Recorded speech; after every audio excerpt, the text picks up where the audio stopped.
Guys কাকি শাশুড়ি আর কাকা শাশুড়ির অ্যানিভার্সারি 14 বছরের অ্যানিভার্সারি। তো এই দেখো যে ডেকোরেশন, এখন ওদেরকে ঘরে আনা হবে। হ্যাঁ, এই যে ঘন্টু আর এই যে আমরা দুজন এখন আমাদের আনবো ঘরে। এই যে ডেকোরেশনটা, আসো তোমরা। কই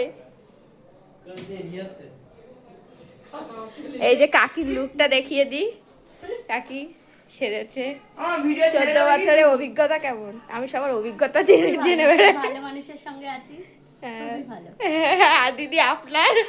ভালো, আমার বর ওকে ওকে। আর আপনার দাদা আপনার কি কি? এই যে আমি দাঁড়িয়ে রয়েছি, আমার সামনে এরকম করছে। হ্যাঁ, এর ব্যবস্থা পরে হবে, ঠিক আছে। আপনার কেমন হবে? আপনার সাথে তো কথা বন্ধ। পরের পার্টে দেখাচ্ছি কাকা আসার পরে।